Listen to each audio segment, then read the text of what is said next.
Hey everyone, Joey here, and I'm sitting with my good friend Rachel. Hi, guys. So glad you're hanging out with us today. Honestly, Rachel, I was thinking about this earlier. Family is such a warm topic, but man, it can be a struggle to talk about in English. Oh, tell me about it. I mean, we've all been there. Someone asks, "So, how's your family?" And your brain just freezes. Every single time, I just say, oh, they're fine. And then there's that total awkward silence. I just stare at my coffee like, help! We've all been that person, Joey. But that's exactly why we're here today. No more awkward pauses. Exactly. Keep it simple, keep it useful. That's our philosophy here at English on Tap. No fancy grammar, just 15 phrases you can actually use when you're chatting with friends. Let's do it. And hey, if you want to make sure you never miss these weekly lessons, make sure to hit that subscribe button on YouTube. It's free, it helps the channel, and you'll always be the first to know when we post. Join the family. All right, Rachel, what's our first one? Let's start with a classic, bring up. It's just a more natural way to talk about raising a child and teaching them how to behave. Bring up. I like that. I usually tell people I was brought up in a small town. It just sounds more like a story than saying I was raised there. Precisely. It's about the values. Like, you're such a nice person, Joey. I bet your grandma brought you up well, right? She sure did. She was tough, but she taught me everything. Honestly, she's the best. What about you? Oh, my parents brought me up to be way too independent. Sometimes I think I'm too stubborn because of it. Well, it worked out. All right, everyone, your turn. Who brought you up? Say it out loud or type it in the comments. Don't worry about being perfect. Even just thinking the sentence is great practice. Small steps, guys. All right, let's dive into more phrases about family growth.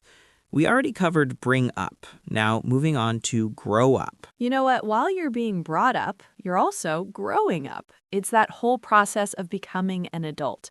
I grew up in a big city where it was never quiet. Traffic, sirens, people everywhere. What about you, Joey? Oh, I had the opposite. I grew up in a tiny town near the lake. We spent our summers catching frogs and getting dirty. But the cool thing is, you can grow up anywhere. A farm, a village, even a busy apartment. It's just your home story. Exactly. It doesn't matter where it was, it's all about the experience. But Joey, be honest, as you grew up, didn't you have some weird habits? Oh man, I was obsessed with this one cartoon. I wore the same Batman shirt every day. But obviously, I've grown out of that now. Thank God! Grown out of is so useful. It basically means you stop liking or doing something because you're older and, hopefully, more mature. Like me, I've grown out of eating tons of candy. My teeth just can't handle it anymore. I'm still working on growing out of my junk food habit, but hey, let's talk about names. A lot of people are named after someone in their family, right? Oh, absolutely. My little cousin is named after her grandma. They share the same first name and even the same middle name. It's such a warm way to remember a family member. I love that. My best friend is named after his favorite uncle. He carries that name with so much pride. It's like a gift that stays with you. Precisely. It's a really special connection. And usually, when you're named after someone, you tend to look up to them as you get older. Look up to.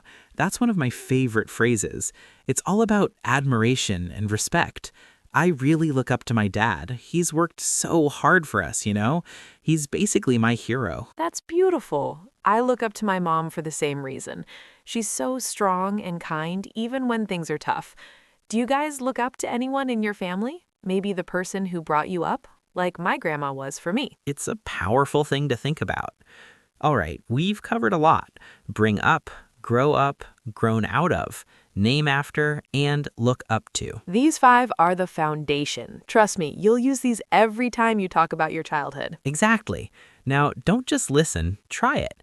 Pick just one of these phrases and think of one sentence about your own life. No rush, we're right here. You've got this. You guys are doing amazing so far.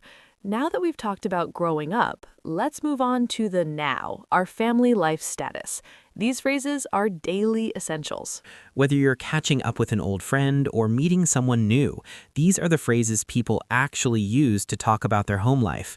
I use them constantly. So let's start with a super common one, live with. It's the most natural way to say you share a home with someone. Totally. Like right now, I live with my parents. Honestly, it's the best.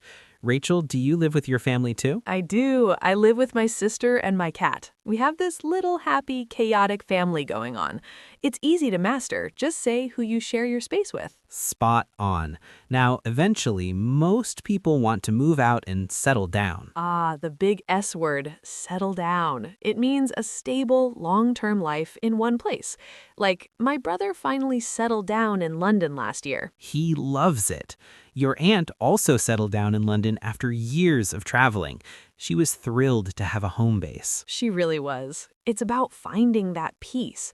But you know, Joey, even when you're settled, your family still worries about you. My mom still waits up for me if I'm not home by midnight. Tell me about it. Wait up basically means staying awake until someone gets back home safe.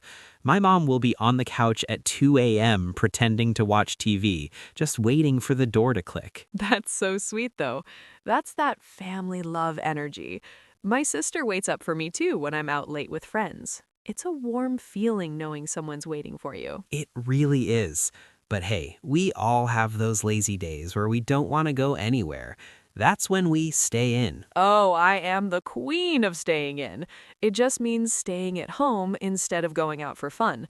On rainy days, my family and I love to stay in, order pizza, and just marathon movies all day. I'm usually the guy who wants to go out, but even I need to stay in with the family on Sundays. It's our time to recharge together. For sure, but we have to be honest, sometimes life happens and families drift apart. Yeah, that's a tough one. Drift apart isn't usually about a big fight. It's just when you slowly become less close over time, maybe because of work or moving to a different country. Exactly. Distance can really change things if you aren't careful. Like some friends drift apart from their relatives once they move abroad because they just stop calling as much. It's a little sad. Totally, but it doesn't have to stay that way. My uncle moved to London years ago, but we talk every single week specifically so we don't drift apart. That's the way to do it. Keep the conversation alive. Don't let that distance win. So those are the 5. Live with, settle down, wait up, stay in, and drift apart. Super everyday stuff, but they make your English sound so much warmer. They really do. All right, enough of the sad stuff. Let's get back to the fun part of practicing, shall we? Definitely. Let's try to mix them. Like, I live with my parents, so we usually stay in on weekends. See how easy that is? That's perfect. Or even, my brother settled down in Paris, and I really don't want us to drift apart. Just mix and match, guys. You've got this. Great job hanging in there, everyone. You're killing it. We're on the home stretch now. Our last 5 phrases are all about family relationships and those weird similarities we all have. And don't worry, these are super useful and very easy to drop into a conversation. First up, get on with. In American English, we often say get along with, but get on with is perfect for that day-to-day relationship. Yeah, like I get on really well with my sister. Most of the time, anyway. We stopped fighting over the TV remote years ago.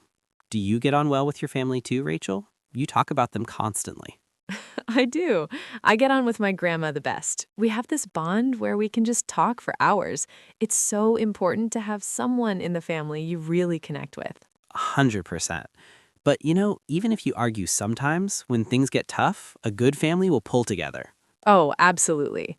Pull together is like a team coming together in a crisis. My family really pulled together last year when my parents had to move house in a single weekend. It was a nightmare, but everyone showed up to pack boxes. That's a true test of love right there. Packing boxes is hard work, but that's what family is for. You pull together to face the stress. And a big part of that is looking after each other. Exactly. Look after is just a much more natural way to say take care of. Like, can you look after the dog while I'm on vacation? I look after my little niece on Saturdays when her parents are busy. She's 3, and honestly, I think she looks after me more than I look after her. She has to remind me where I left my keys. She sounds smarter than you already, Joey. But hey, speaking of your niece, does she look like you? Actually, yeah. People say she takes after me because she's always laughing and she's got these big, curious eyes. Take after is perfect for those family similarities, whether it's looks or personality. My sister really takes after my mom. They're both incredibly creative and, well, a little bit stubborn. They look like twins from behind. It's crazy how often people say that. That's so cool. I have a friend who takes after his uncle. They're both obsessed with sports. But sometimes the similarity is too much. Like with my twin cousins, I literally cannot tell them apart. Oh, twins are the ultimate challenge for tell apart. It just means being able to see the difference between two things. Exactly. Unless one of them is wearing a hat, I'm just guessing names. But hey, you don't need to be perfect with these. Just use what fits your life. Who do you take after? And is there anyone in your family you find hard to tell apart? Take a second to practice. Pick one of these. Get on with, pull together, look after, take after, or tell apart, and use it to describe your family. No rush. Take your time. You guys are doing amazing. We're almost there. Woo, that was a lot, wasn't it? Let's do a quick recap. No stress, just a little reminder of the tools we've put in your pocket today. We started with the early days, your growth and upbringing. Remember, bring up, grown out of, name after, and that big one, look up to. Then we moved into the now, your life status, how you live with people, maybe settle down in a new house, or those late nights where your mom might wait up for you because you decided not to stay in, and of course, the sad reality that sometimes people just drift apart. And we finished with the juicy stuff, relationships and similarities, like how you get on with your siblings, how you pull together when life gets messy, and looking after the people you love. Plus, those funny moments where you take after someone so much that people can't tell you apart. Honestly, these 15 phrases are all you need to end those awkward silences. The next time someone asks about your family, you've got a real story to tell, not just a textbook answer. Don't try to use all 15 in one sentence. Just pick 2 or 3 that actually fit your life right now. Keep it simple. No need to overcomplicate things. We're so proud of you for sticking with us. Learning a language is a marathon, not a sprint, and every minute you spend listening counts as a win. All right, let's put these phrases to work. Practice makes perfect, but perfect is boring. We just want to hear your voice. Exactly. No pressure here. Even a tiny 3-word sentence is a massive victory in our book. So here's your mission. Leave a comment below with just 1 or 2 phrases. Tell us something real. Like, I live with my cat, but I take after my dad because we both love naps. See? Super simple, super easy, and it tells us exactly who you are. We genuinely love hearing your family stories. Rachel and I read every single comment, and we might even give you a shout out in the next episode. If this lesson made you feel a bit more confident, please hit that like button and share it with a friend, maybe a cousin you haven't talked to in a while. It's a great way to start a conversation. And don't forget to join our family at English on Tap on YouTube. We post new episodes every week, and we promise to always keep English simple, useful, and, most importantly, fun. Subscribing is free, but for us, it's a sign that you're part of this community. It helps us keep making this content for you guys. Thanks for tuning in today. We had such a great time hanging out and chatting with you. Keep practicing, stay curious, and remember, you've got this. See you in the next episode. Bye for now. Bye. This has been English on Tap, your easy, anytime English. Keep the flow going by watching the next video or discovering more episodes made just for you.